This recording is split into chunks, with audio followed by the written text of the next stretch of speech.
All right, welcome back to Daytime Tri-Cities. Once again, we're live this morning here in Unicoi County. We have made our way into the distribution center, and as you take a look around, you can see just bins full of winter clothing, tables full of bedding, all kinds of different toiletries, diapers, different even stuffed animals for the kids. This area opens at noon today. They just kind of changed the hours a little bit as everybody kind of works together to try to meet the needs. We want to bring in now Kelsey Delaney, of course, Kelsey with the United Way. And as we look around, we can see, well, what a wonderful community outpouring of some of the supplies. Absolutely. And this has all been donated by people who live here. So if you've donated to Bristol Motor Speedway, it's ended up here. If you've brought donations here, it's an incredible effort, really, of the community. And that's one of the things that we want to get across today. This is really a regional effort. So this is kind of the same thing that we're seeing. You guys connected to Bristol Motor Speedway. It kind of starts there, comes out into these other counties, you guys serving all of those counties that are affected here in our area. Absolutely. So if you make a donation to Bristol Motor Speedway, you can designate it for a specific county. They have trailers and trailers out in the yard, and they will specifically put it in that space for that county. We're getting tons of tractor trailers in daily, and so all of those donations are being sent out to distribution centers across all of Northeast Tennessee, Western North Carolina, helping those in need.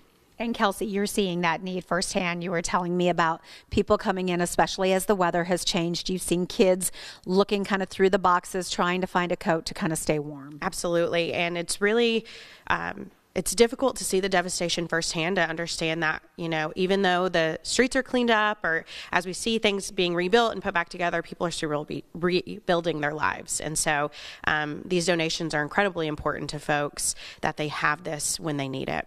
And this website coming in just amazingly handy right now for people to really streamline this volunteer process, because you're getting volunteers from our area, but also across the country. Absolutely. Jenna, who's the president of Rise, Irwin, she mentioned that a volunteer came in from California. You know, we're getting calls from Ohio, Wisconsin, all kinds of places. People want to come here and help. And so volunteerunited.org, it's a place that people can go, sign up, see the need. You know, maybe it's sorting, maybe it's, you know, folding, maybe it's, you know, some kind of tedious work, and that's okay too. Sometimes we're not all meant to get our hands dirty, and really the help here in the distribution centers to get this organized so that people can feel like maybe they are back in Walmart, or maybe they are in Costco, helps to create that norm a little bit, and that website is a great place for that to happen. And of course, just across the way back here, we're seeing different meals being prepared right now. You've got a volunteer in the pantry kind of going through some of the canned goods in there. Yes, that has also been a great help for folks.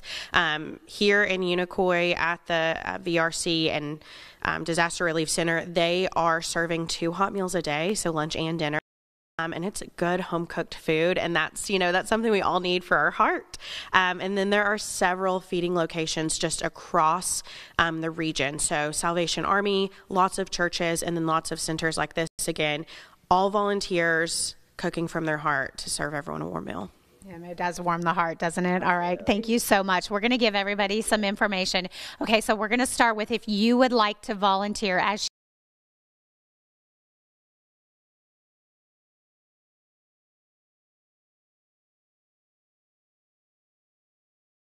easy to volunteer, whether you have a couple of hours or a couple of days. Then if you need some assistance, if you need some volunteers to come out and work on your property or your business or do some cleanup, you can go ahead and call this number. You can scan the QR code as well, fill out a small questionnaire, and they'll do their best to get volunteers to your home so you can kind of start that process.